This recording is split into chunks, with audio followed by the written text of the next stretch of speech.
As we begin this session, I want to remind us that these skills are meant to help us grow as disciples of Christ. And today's skills, to stop mind reading and clarify expectations, are simple and profoundly practical.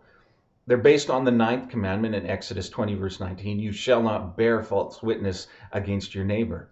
And when you and I make assumptions about others without checking them out, it's easy to start telling ourselves stories about them in our heads that simply aren't true.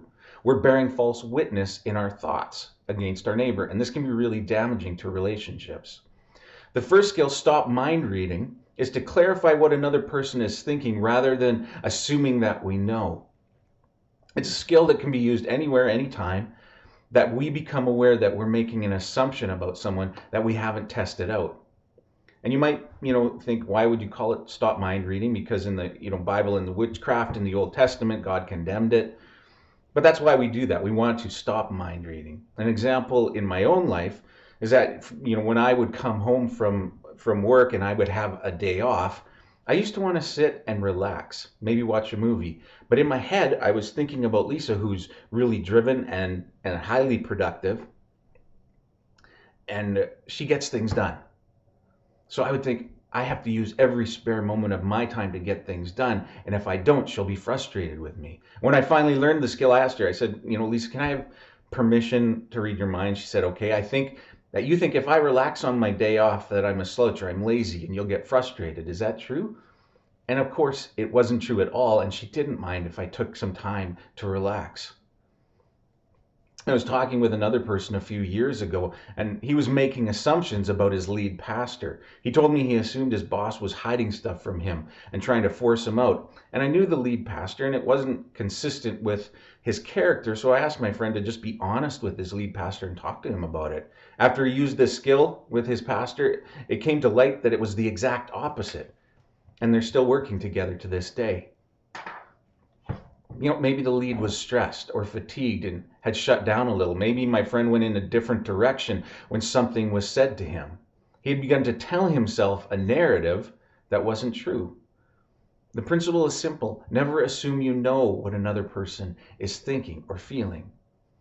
So here's how this skill works. Reflect on something. You assume someone thinks or feels, but it's not actually told to you. And then you ask, may I have permission to read your mind? Or can I test an assumption I have off of you? And when permission is granted, you can say, I think that you think this about me. Is this correct? Or you can ask, can I check out an assumption I have? I'm wondering whatever, it might be. Assumptions can bring us so much unnecessary pain in relationships. That's why we actually have 3 different ways of getting at assumptions. The first was last week through the community temperature reading when we introduced puzzles. The second we just learned in stop mind reading. And the third one is to be found in clarifying expectations. The title of this skill, this one helps us recognize what expectations we have a right to and how to clarify them with others. People quit their jobs over unmet expectations. Church splits over unmet expectations. Couples divorce over unmet expectations. Family stop talking to one another over unmet expectations. Friends do as well. All of us grew up taking in thousands upon thousands of messages around expectations. They came from families, cultures, TV, social media, schools, friends, even fairy tales. And just think for a moment about the area of marriage. What expectations about marriage did you receive from your family? Was it wives will be in charge of the house and husbands will pay the bills? Or what did you learn from fairy tales about marriage? That you'll live happily ever after? Or how about from love songs that romance and love comes naturally and you don't have to work at it?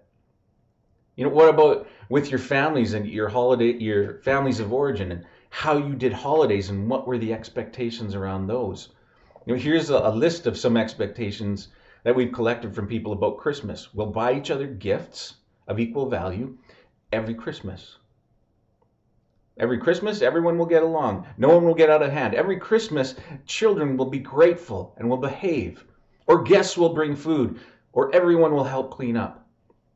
As you think about those expectations, what do you notice? Some of them are unrealistic. Like everyone will get along and there won't be any tension. If for the the last 10 years, there's been tension and conflict between, Uncle John and Aunt Mary. That is probably unrealistic to expect that it won't happen again. How about buying each other gifts of equal value? You didn't even know you had an expectation around money spent on gifts until you gave that $100 gift and you received a $5 gift in return. Sometimes we're unconscious of our expectations until we get disappointed. And finally, we just assumed everyone would offer to bring food to our gathering without having to ask, and then they didn't. And now we grow resentful because we have to cook the whole meal by ourselves. So sometimes our expectations are unspoken. So there are actually 4 problems with expectations. 1, they're a problem when they're unconscious. What I mean by that is sometimes we have expectations that we didn't even know we had until we're disappointed. So for example, I had expectations that my three kids would be relaxed in their approach to school. It wasn't even conscious. I didn't know I had that expectation until it happened. When school hit and I realized that there needed to be some expectations around the work that needed to get done, and some level I was rebelling against it because of my own school experience. So I didn't really care that they did well in school or that they got their work done because I had developed an attitude that it was pointless. So I had to start to learn how to have an expectation of my children that was healthy and reasonable. I had an expectation when I first got married that Lisa would make my lunch for my work day. When she asked me to make my own lunch, I was dumbfounded because my mom always made my dad's lunch and my brother's and my lunch before we went off to work when we were all together in the house. The concept that I could make my own was completely foreign to me. But it was a reasonable expectation that Lisa had to make my own lunch. Another problem is, with unmet expectations is that there's no evidence to support that an expectation will happen. Here's some examples. My small group will end on time this week, even though it never has. Or those close to me will make my birthday special, even though they haven't in the past several years. Or someone told me recently that when they text me, they expect me to text them back immediately. But I treat texting like email, and I give myself the same amount of time in replying to an email. Thirdly, expectations are a problem when they're unspoken. Many times, our expectations are actually never said out loud. For example, each of your colleagues will remove their food from the office refrigerator at the end of the week. Well, if it's not verbalized, how do they know that's an expectation? Or maybe the extended family will be help paying for the grandparents' anniversary party. Or all the leaders will attend prayer meetings. If you're telling yourself they should just know, that's probably a lie from the pit of hell. We can't expect people to read our minds. Expectations must be spoken.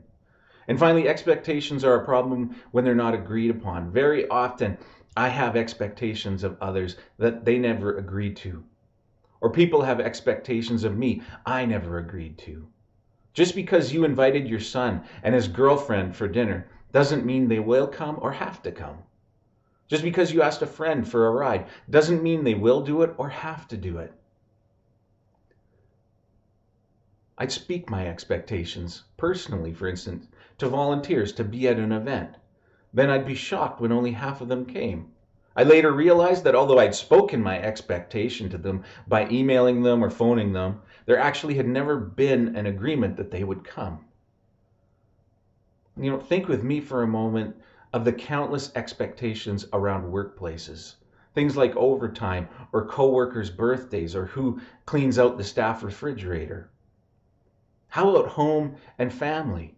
Do I buy birthday presents for my brother's children? How often should I call my mom or dad?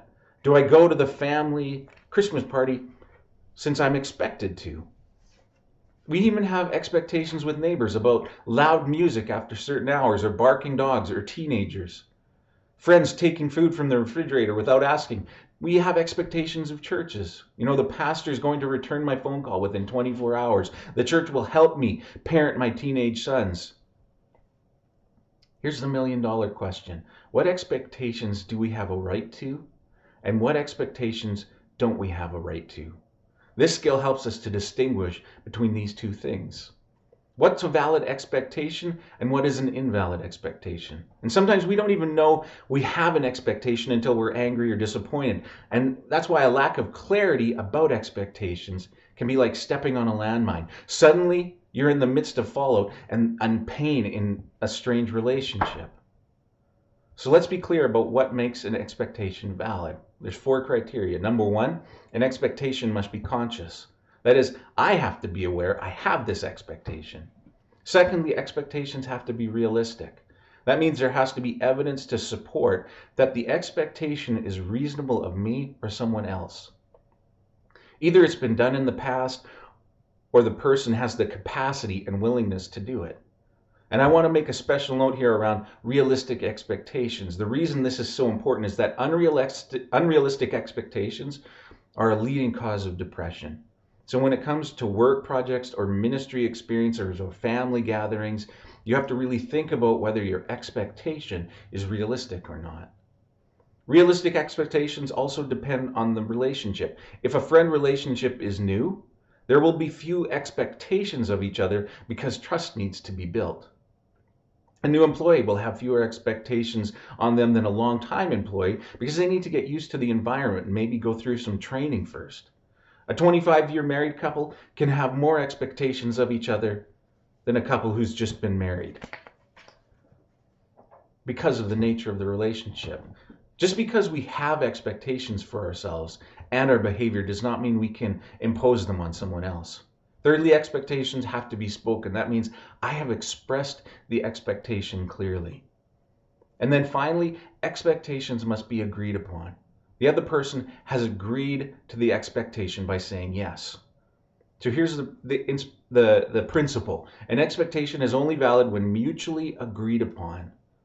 And that's worth repeating. An expectation is only valid when mutually agreed upon. Now, before we send you off to practice the skill, I want to mention a few exceptions to this agreed upon criteria as our, example as our children's authority figure. As parents, we don't need their agreement when we ask them to do household chores or pick up after themselves, or at work when there's an employer-employee contract, there's already an overall agreement. It's built into marriage vows that you will not flirt or be unfaithful to your spouse, that you will be faithful to them for the rest of your life. That's an agreed upon expectation just because of the vows. So now let's take a few minutes to do the exercise about clarifying expectations in your workbook.